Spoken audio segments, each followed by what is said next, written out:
Seigneur Jésus de Nazareth, tu déclarais ceci à tes disciples en disant, en vérité, je vous le dis, si vous ne mangez la chair du Fils de l'homme et si vous ne buvez son sang, vous n'avez point la vie en vous-même. Alors, cette parole les ayant déplu, ils se sont retirés de toi. Dans le nombre de ceux qui sont restés autour de toi, tu leur as demandé cette question. Et vous, ne partez-vous pas aussi? Alors, Pierre a pris la parole et a dit ceci. Seigneur, à qui irons-nous? Tu as les paroles de la vie. Tendre Père, nous ne pouvons trouver de paroles de la vie qu'en toi. Parce que lorsque tu parles, c'est la vie qui sort de ta bouche. Et nous prions pour que Père, ta parole encore nous fasse du bien en ce matin. Et c'est pour cela, nous sommes encore présents devant ta sainte face pour recevoir la parole qui donne la vie. Que ton nom soit glorifié et exalté dans le nom de Jésus. Bonjour frères et sœurs, nous voici encore sur la plateforme Pain de vie pour recevoir la parole de vie. Et c'est pour cela, sans trop tarder, avant de recevoir cette parole, nous allons écouter un peu la louange pour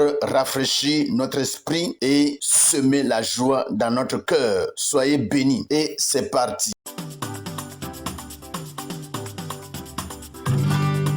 J'ai bâti ma vie sur Jésus le rocher. Je n'aurai plus jamais peur.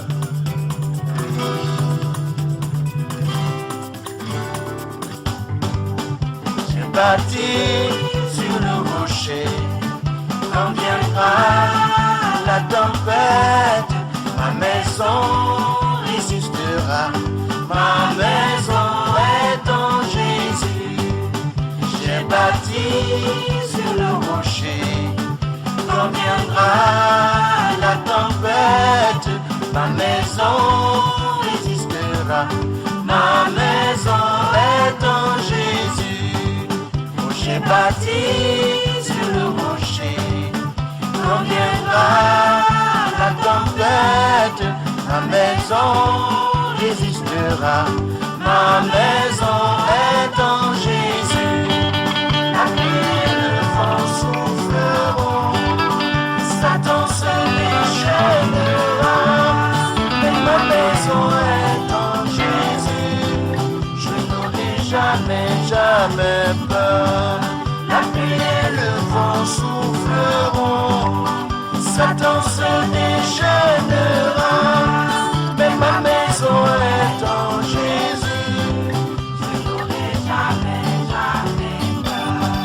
La pluie et le vent souffleront. Satan se déchaînera. Mais ma maison est en Jésus. Je n'aurai jamais peur. Je n'aurai jamais peur. Je n'aurai jamais peur.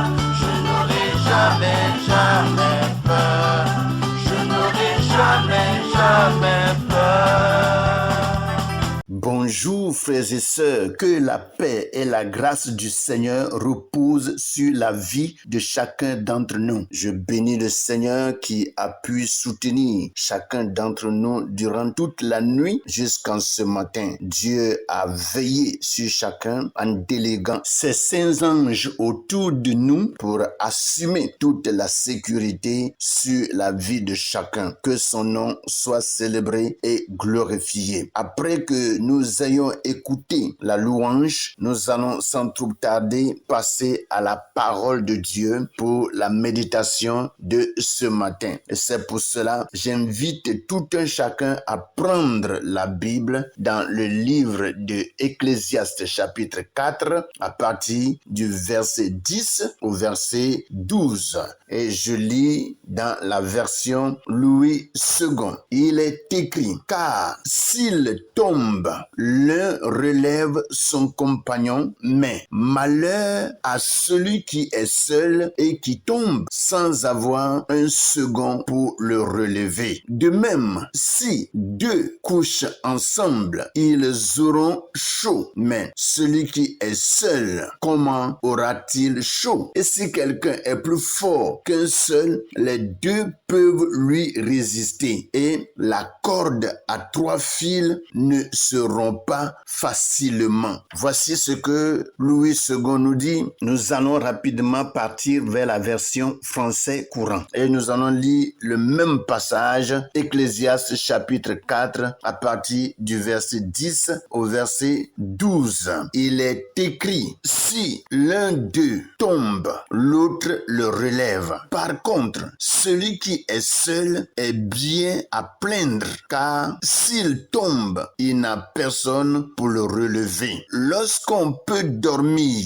à deux, on se tient chaud, alors que celui qui est seul n'arrive pas à se réchauffer. Deux personnes peuvent résister à une attaque qui viendrait à bout d'un homme seul. Plus une corde a 2 brins, plus elle est solide. Voici ce que le français courant nous dit et nous allons profiter de ces 2 versions et méditer la parole d'aujourd'hui. Nous repartons rapidement à la version Louis II pour attaquer notre méditation de ce jour. Car s'il tombe, l'un relève son compagnon, mais malheur à celui qui est seul et qui tombe sans avoir un second pour le relever. Voici le verset 10 que Dieu nous donne aujourd'hui, par lequel nous allons commencer notre méditation. Nous sommes en train de lire le complément du verset 9 qui dit: deux valent mieux qu'un parce qu'ils retirent un bon salaire de leur travail. Vous voyez, donc c'est la continuité de ce verset qui est le verset 10. Étant deux, s'il tombe, l'un relève son compagnon. C'est-à-dire, si les deux là arrivent à tomber, vous allez voir qu'il y aura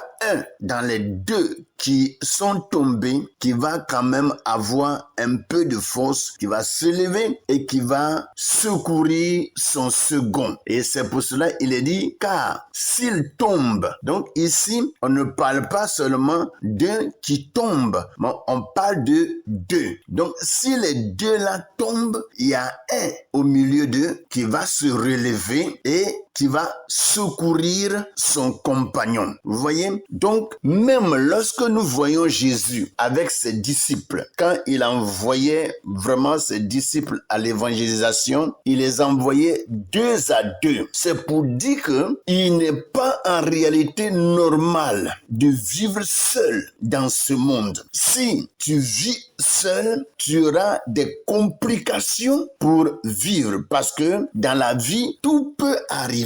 Tout peut arriver, on ne souhaite pas. Mais c'est des choses qui font aussi partie de la vie. Il peut arriver que l'on tombe et que, étant deux, que quelque chose arrive et que vous tombiez ensemble. Mais quelqu'un au milieu de vous va avoir plus de force pour secourir son prochain. Vous voyez? Et c'est pour cela il est mieux d'être deux que d'être seul. Et ceux qui en réalité cherchent à faire tout ce qu'ils veulent tout seul, je leur donnerai ce conseil pour leur dire que en réalité ce n'est pas bien parce que en travaillant ainsi vous courez un danger. Dieu a toujours voulu que nous puissions sur cette terre travailler 2 à 2. Regardez un peu même la manière dont Dieu a créé l'homme. Tout est 2, 2, 2, 2. Seulement que nous n'avons pas 2 têtes. Mais sur notre tête, on a 2 yeux, on a un nez qui a a 2 trous et on a 2 oreilles et sur le corps, on peut avoir 2 bras et nous marchons avec 2 pieds pour marcher d'une manière équilibrée. Vous voyez, si quelqu'un marche avec un seul pied, vous allez voir que la personne sera déséquilibrée. Donc, quand Dieu dit ici que 2 valent mieux qu'un, il faut dire que il peut arriver un déséquilibre. Et quand il y a déséquilibre, il faut qu'il y ait un deuxième pour soutenir. Donc, c'est pour dire qu'il n'est pas normal et il n'est pas avantageux d'être seul. Et c'est ce que Salomon est en train de nous dire. Il dit, car s'il tombe, l'un relève son compagnon. Et il ajoute pour dire, mais malheur à celui qui est seul et qui tombe. Quand tu es seul et que tu tombes, tu vas voir que personne en réalité n'est à côté de toi pour te secourir. Il faut en réalité quelqu'un de l'extérieur qui va venir pour te sauver. Et c'est pour cela l'homme aujourd'hui, dans son égoïsme, meurt. Parce que il y a des fois des gens qui n'aiment pas que d'autres personnes vivent avec eux. Or, le monde n'a pas été fait comme ça. Et jusqu'au jour d'aujourd'hui, il y a des hommes qui refusent catégoriquement de se marier et de rester seuls. Et quand tu es seul et que tu es dans ta maison, aujourd'hui, il y a beaucoup de choses qui se passent. Il peut avoir, on ne le souhaite pas, une crise cardiaque. Et cela te terrasse. Et s'il n'y a personne à côté de toi pour te sauver, qu'est-ce qui va arriver? C'est un malheur qui va arriver. Alors tu peux en mourir. Il y a des fois aussi des gens qui sont asthmatiques et qui sont des fois seuls dans leur maison. Et lorsque, au milieu de la nuit, l'asthme se déclenche et que tu n'as pas ton ventoline à côté de toi, ton produit de secours n'est pas là pour que tu puisses prendre ça et avoir la respiration. Il faut en réalité quelqu'un pour te l'envoyer. Et quand il n'y a personne pour t'apporter vraiment le produit que tu utilises pour te sauver, alors qu'est-ce qui va arriver? C'est la mort. C'est le malheur qui vient. Et c'est pour cela, lorsque Dieu parle de ces choses, nous devons en réalité mettre ça dans notre esprit et refuser en réalité de vivre seul. La solitude tue. La solitude détruit. La solitude détruit. La solitude n'avantage personne. Mes frères et sœurs, c'est clair que 2 valent mieux qu'un. Et tout ceci, c'est dans notre avantage. Vous voyez, Salomon continue et dit, avant de continuer, je vais lire un peu le français courant. Il dit, si l'un d'eux tombe, le français courant ici met un peu la différence dans ce que nous lisons dans Louis II.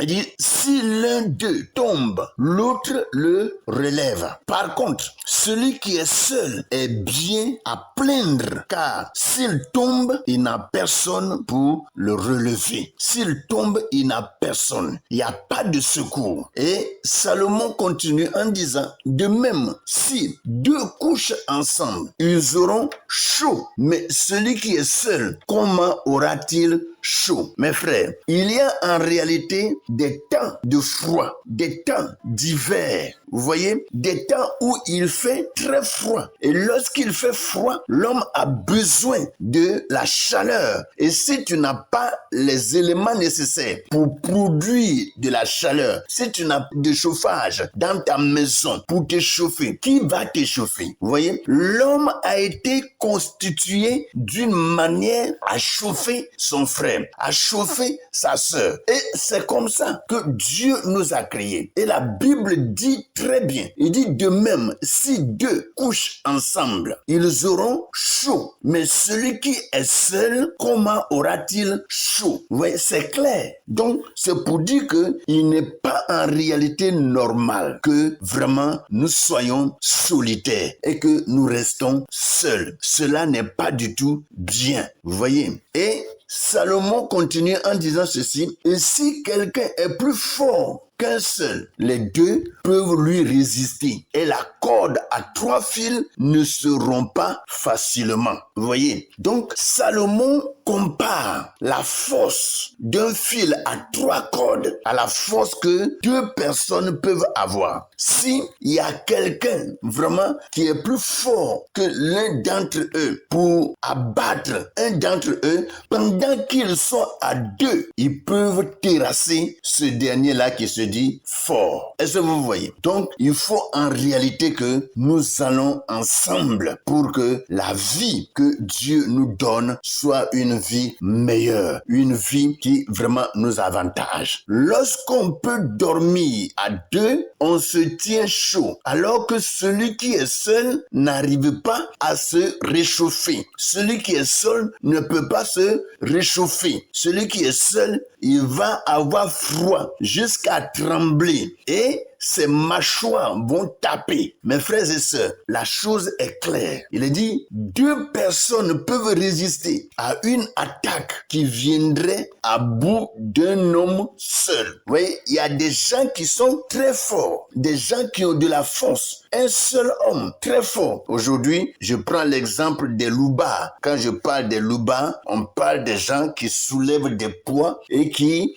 font former leurs muscles et qui sont très forts. Ils peuvent soulever 2 personnes à la fois. Et si quelqu'un comme ça vient vous attaquer, si vous n'êtes pas 2, vous ne pourrez rien faire. Vous ne pourrez rien faire. Il va vous tabasser à mort. Mais si vous êtes ensemble, vous êtes unis, vous pourrez terrasser celui-là qui se dit très fort. Mes frères, lorsqu'on est à 2, on peut mieux résister à l'ennemi. Car la Bible dit que 1 peut chasser 1000, mais 2 peuvent chasser 10 000. C'est pour dire que à 2, nous avons plus de force, nous avons plus de puissance, nous avons plus d'autorité, nous avons plus de pouvoir. Et quand on exerce ce pouvoir-là, on peut parvenir à la victoire. Que le Seigneur nous bénisse, que sa grâce, sa puissance, son autorité soit le partage de chacun. Il est dit, plus une corde a 2 brins, plus elle est solide. Donc, quand on parle de brins, on parle des filaments qui constituent un fil